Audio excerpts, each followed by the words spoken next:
Thank you guys for being patient. We do have now Vanessa Tucker, interim STEM first year navigator, presenting on how to write an intriguing personal statement to snag that scholarship. I'll go ahead and let her share her presentation. And if not, I do have it saved here as well. Thank you. I'll go ahead and share my screen.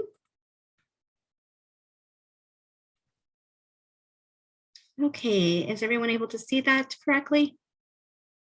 Yes, we can. Perfect. Thank you. So my name is Vanessa Tucker. I am the interim STEM first year navigator here at YVC, and we're going to talk about scholarships and we're going to talk about personal statements. Okay, so let's get going. So those of you who are looking at scholarships, you may be thinking about, okay, scholarships would be great to aid in paying for tuition, paying for books. So what is it that scholarships actually have, and what do I need to know? What do I need to be prepared with when I start looking at scholarship applications? So generally speaking, scholarships will include kind of the first part will be your name, your contact information, what school you're attending or have attended. If you've already graduated from high school, for instance, you may want to put that in there. Your major or area of interest, what you're studying, your GPA, any kind of volunteer or civic engagement. Usually there's a place where they want you to list things like that. And then, of course, your personal statement or your personal narrative, which is what we'll be focusing on today. And then some scholarships may even ask for letters of reference. Okay, so what exactly is a personal statement or a personal narrative? So defining that, a personal statement can be defined as a written description of one's achievements, interests, etc., included as part of an application for a job or to an educational program. And that is taken from the Oxford Dictionary. So in our case, this is exactly what we want. We want to give a written description of ourselves. We want to showcase our talents. This, for the scholarship purposes, we really want to define ourselves as a whole person in this application process. So exactly what we're going to do.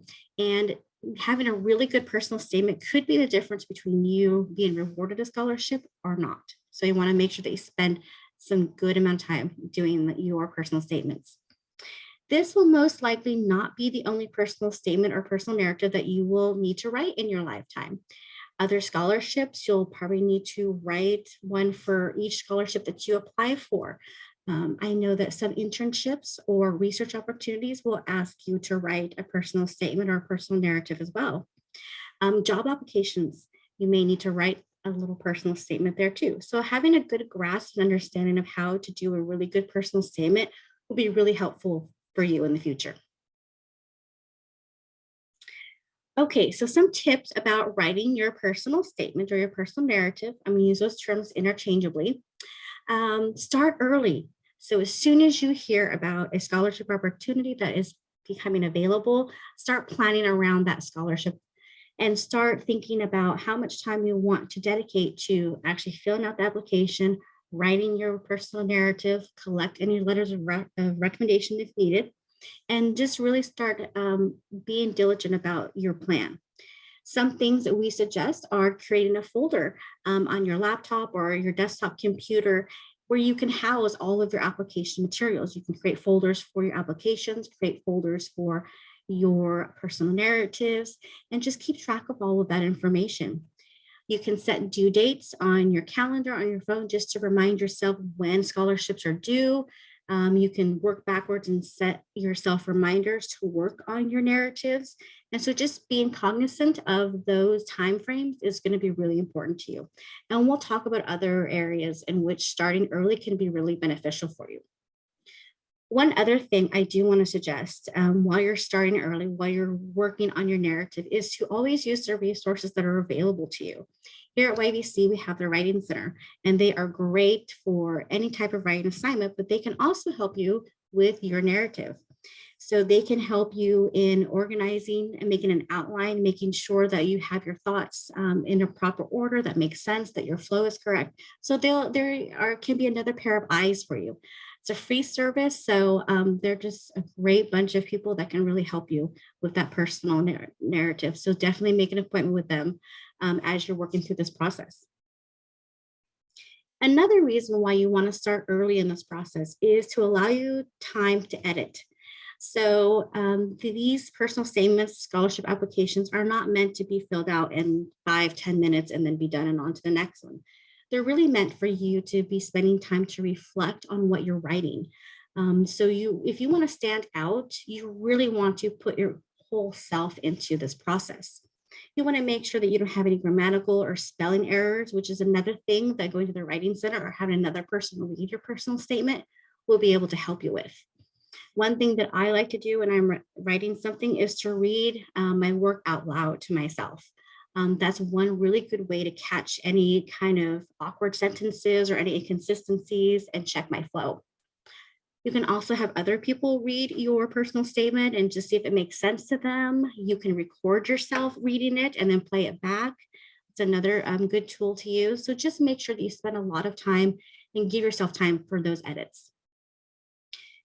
In a personal statement, as I mentioned before, we're showcasing our accomplishments. We are putting things in there like our club participation, volunteer experience, any type of team sports, any type of community recognition, or even academic recognition. So we want to put all of that in there.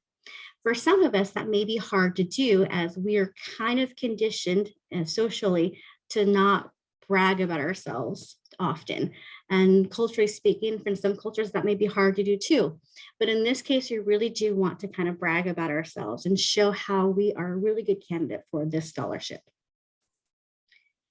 So when you're thinking about your narrative and when you're going through the process of writing it, you really want to also take the time to reflect on what you're writing. You want to make sure that your narrative reflects an accurate depiction of you. So you can ask yourself, is what I'm writing really accurate of a reflection of me?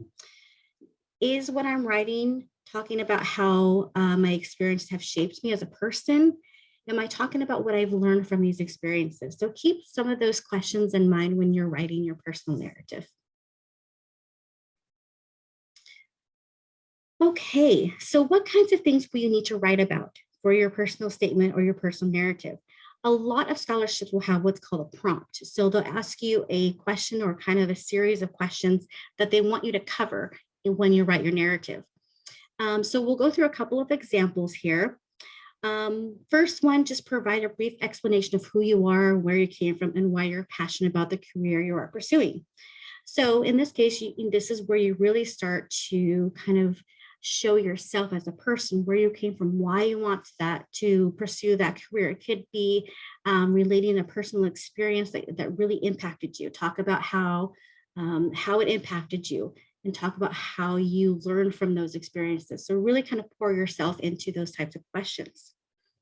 You may be asked to describe obstacles you've encountered. So in question number 2, for example, how have you overcome these obstacles? You may be asked to describe that and what you've learned from overcoming those obstacles and how they will help you in the future. The third example, describe achievements. So this is where you're bragging about yourself. You're talking about all those achievements you have. One thing you can do, and you can do this ahead of time before you even see a prompt, is make a list and write down all of your achievements that you have and that you want to include in your personal statement. And keep that in your folder for your scholarship information. So that way, when you go to write your narrative, you have a list of what you want to include and and you have something to double check to make sure you've included all of those achievements. And then the fourth example, explain how you would best reflect the scholarship and how the scholarship will help you achieve your academic goals. So be detailed in how that scholarship will help you. Besides saying, I would help you so I don't have to pay for tuition and books, but go beyond that. What does that mean for you? So really kind of dig deep and think about these questions and don't spend just 5 minutes on them. You really want to spend your time thinking about how the scholarship is going to impact your life. And make sure that your answers actually correspond to that scholarship too. Just keep it all relevant. It's another reason why you want to spend a lot of time with this and make sure that everything makes sense and is relevant to the scholarship. And then lastly, always thank the committee for reviewing your essay. So generally there will be a scholarship committee that comes together. They will review the applications and they will read all the personal statements. And so that committee is going to be determining who receives scholarships and who doesn't. So always good idea to thank the committee for reviewing your essay. So I have an example here of a request. So this is a scholarship, a real life scholarship. You could go today and apply for this. It's the Yakima Federal Savings Scholarship. And I pulled this from their application. And in their fourth criteria, they have what they call a one-page letter of motivation. So this, I wanted to show this example for a couple of reasons. One, they call the personal narrative or personal statement something different. So I wanted to show that even though it's called something different, this is basically what it is. It is your personal statement. The other thing I wanted to draw your attention to is that some of these have word or page limits. So this particular one has a one-page limit for everything that you want to describe. So keep that in mind as you're working through this. You may not have a lot of space to include everything you want to include. So you have to be really strategic about how you write your personal statement. And the other thing I wanted to show is a lot of the things that we're talking about and that I've given examples for are included right here in this example. They want to know our future plans. They want to know our college and life experiences. They want to know about challenges we face and overcome. They want to know how receiving the scholarship will impact us. So all of those things that we talked about as examples, they kind of lump that into one question, which can happen as well.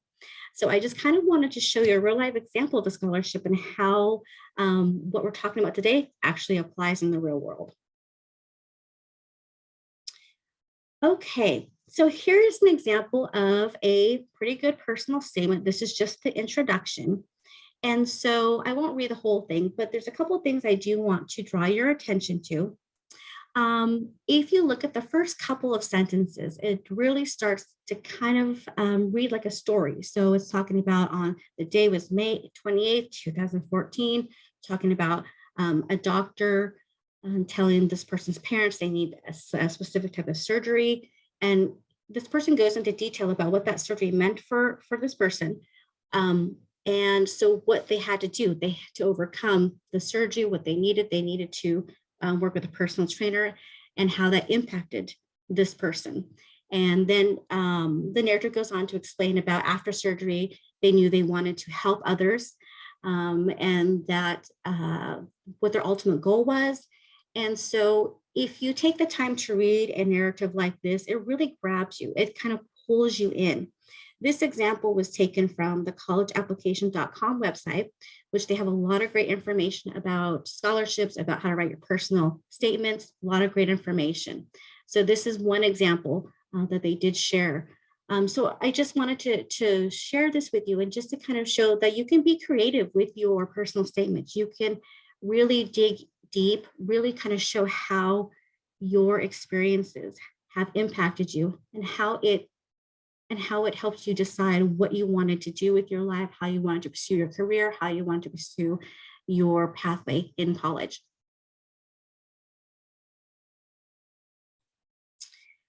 The next sample I have is what we call a bad or probably not desirable essay sample. This is the first couple of paragraphs. And if you take time to read this, and I won't read the whole thing, but the first paragraph just talks about, I want to be a doctor, I love people, and I want to help them. Okay. And it kind of goes on into about experiences, a personal experience within a family member and how that was positive, which is great. Okay. The next paragraph then talks about how this person loved Grey's Anatomy, and that's how they realized they wanted to be a surgeon. And then their friends said they reminded them of a character within the show, and her passion to save lives. So that was their connection.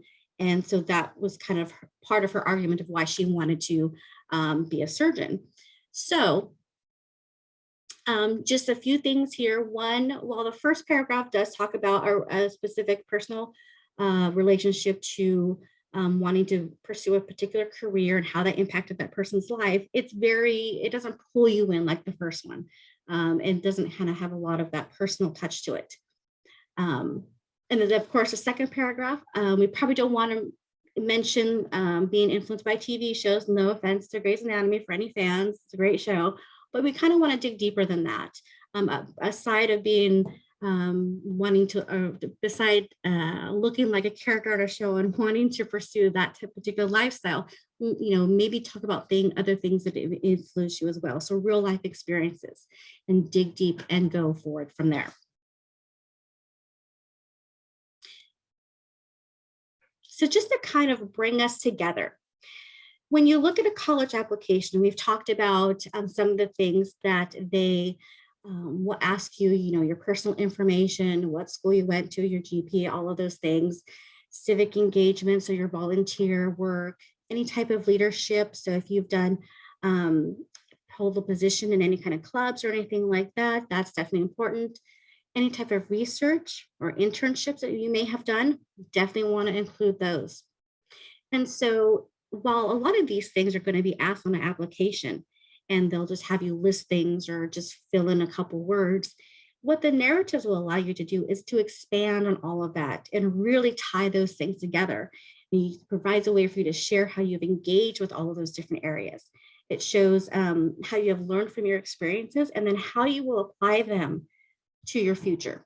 So in one way, you can look at a college application as being able to kind of sum up your narrative, is actually kind of sum up the whole application and kind of tie those things together. So I pulled this from the college.com website, another great resource for you if you want to find out more about scholarships and have some great tips about how to fill out your narrative and just where to find scholarships. It's a great resource. But I pulled this out of there because I thought it was a great resource. It has 5 steps to write a standout college scholarship essay.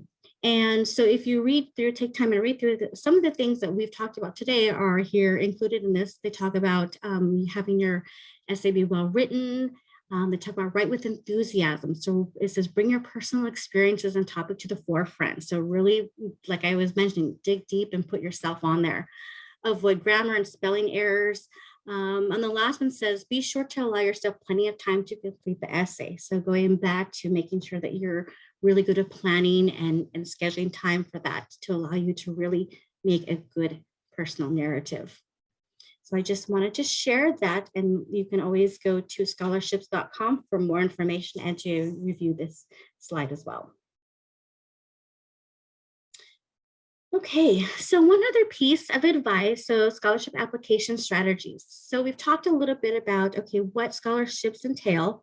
We've talked mostly about how to write your personal narrative, how you can really put yourself into that, how to set some time to do all of those things. So once you have that information, now it's time to actually start doing the work. So where do you even start looking for scholarships? I mean, it seems like where do you go from there? It's just can be daunting. So one piece of advice, first start local. So start at YDC. Start looking for either resources to websites. YDC has scholarship opportunities, so start here. Or start at a college. If you're going to transfer to another for your institution, check there. So check with the college first.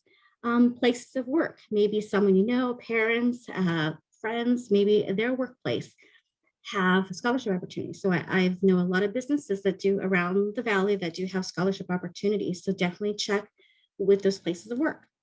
And also community scholarships. Maybe there's some unions or some other groups that do have scholarships available. So definitely check those out. Once you have exhausted all of those resources, then you can move on to the next step, which is going to the state level. So there's a couple of resources which you can go and look for scholarships statewide. There's scholarships that are just for Washington State students. So you can look for those types of scholarships as well. And then lastly, at the national level, there's scholarships, which you can go to scholarships.com. Like I had mentioned, you can look at some of those scholarships that are available. Keep in mind, the wider your search is going to be also influenced by that many more people applying for that same scholarship. So your chances of getting a scholarship at the local level is probably going to be better just in the amount of versus people applying versus national. That is not to say do not try for those. Definitely try for those. Try for all of them that you can, because they have, I think also the bigger the pool, the bigger you go. So like maybe at the state level, they may have more money in the pool for the scholarship. And then nationally may have more money. Those organizations may have more money in the pool as well. So keep that in mind, but definitely try for all the scholarships you can. Okay, so I just have some resources here. I pulled this information from collegeapplication.com. There's a scholarship information there, scholarships.com. Again, another great resource. And then of course, our own Christy Rasmussen, the interim STEM and MESA director, had a lot of this information. So I definitely want to credit her with this. She definitely is an expert in this area. So with that, I would gladly answer any questions anyone has. I also put in the chat right now the 2 links that that Vanessa mentioned for the 2 resources. So those are in the chat. Thank you. I also wanted to put in the chat our YBC for if there's students on the call that are attending YBC or future YBC students. I also wanted to share our financial aid page that shares our financial aid information, special funding, grants, and scholarships as well. So if you haven't checked that out, you might want to check that out and see what's available. I know our departments try to update that regularly so that you students and community members can check that out. And then I just wanted to check the chat for any questions. I'm also adding to the chat a little survey for if you could possibly complete this as you exit out today, just what you learned, tips, strategies. It's only like a 3 or 4 question survey, so I'd greatly appreciate that. It's to help us to know how to help you better as thinking about what you would like to hear about financial literacy, about financial aid, about planning for your academic futures, like what we did today with the scholarship discussion, how to write that amazing scholarship, those scholarship statements, which is really, really important. So thank you, Vanessa, for walking us through that all those tips and strategies. So if you could take a moment to fill that out, I would appreciate it. Berta, do we want to announce what the next one's going to be as well? Yeah, so I'm going to go ahead and share my screen. So are you guys, let me see, go to the next one. So are you guys able to see that? Perfect. So in celebration of our Financial Literacy Month, we're hosting the Financial Literacy Week. And so today you attended the How to Write an Intriguing Personal Statement to Snag That Scholarship. And that was from today from 2 to 3. Tomorrow, we do have another, we have 2 presentations, one from 2 to 3 p.m.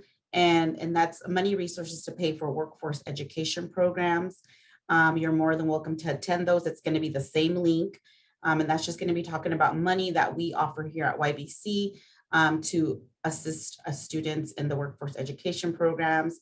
And that can be many different programs. So don't think it specifically takes you out. It just depends on the pathway that you're pursuing. So you want to make sure maybe Google workforce education programs, and maybe I can put that in the chat, or one of my other colleagues can put that in the chat. And then we also have a presentation from Celerity tomorrow evening, 5:30 to 6:30. And they're going to be talking about car and home loans, anything from interest, what to bring when you're applying to for a home loan or a car loan, just, what type of credit you should have. So it's really great information. Maybe you're not buying a car or a home tomorrow, but it's better to know what you should be preparing for in these next couple of years before that time comes. And then we have one on Thursday, April 14th from 3 to 4, how to manage your credit cards. So it's important for those of you who have credit cards, what you should be doing, how to manage those, what credit card should you apply for, things like that. And so we do have that QR code there. And like I said, it's going to be the same link that you clicked on today for all those 3 other work sessions that we are offering. And in that survey that I just provided you, if you have some ideas of other workshops that you would love for us to hold, please add that in that last question, or there's a couple of questions that are asked that you can expand upon your answers. So we'd love to hear other ideas as far as what you want to be hearing about. So any other questions?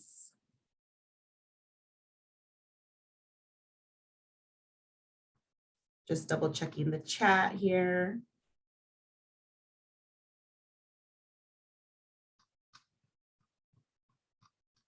None at the moment. They're saying Okay. thank you for thank you for our time. Yeah, maybe you'll be able to access this recording as well, which is why we wanted to make sure to record it. So maybe going back through it would be a good idea. So sometimes we can forget all that we're being presented. Might give you some good tips to remember when you're working on those statements, scholarship statements. But thank you everyone for attending today. And as you can see, this didn't take the full hour, which means you have lots of the afternoon to, I would like to say enjoy the beautiful weather, but not so much today. So, but thank you for being with us. Berta or any, Vanessa, any other, or Jessica, any other final ideas? I do just want to thank everybody for being here. Thanking our presenters as well. Again, like Julie mentioned, these will be recorded and they will be saved on our financial literacy page. And in the link, I actually typed in the financial literacy page, and we'll be creating a folder where it says saved recordings or sessions. And that website as well, it just gives you updates of upcoming events. Also, it has our cash course on there, which is a free platform for students that attend YVC, where you can get extra help about learning about credit, learning about different home loans, school loans, different topics, and it's all completely free for you. So we do want to make sure that you can check out that website, and there is an email on there that you can email us if you have any questions as well. But thank you everybody for being here today.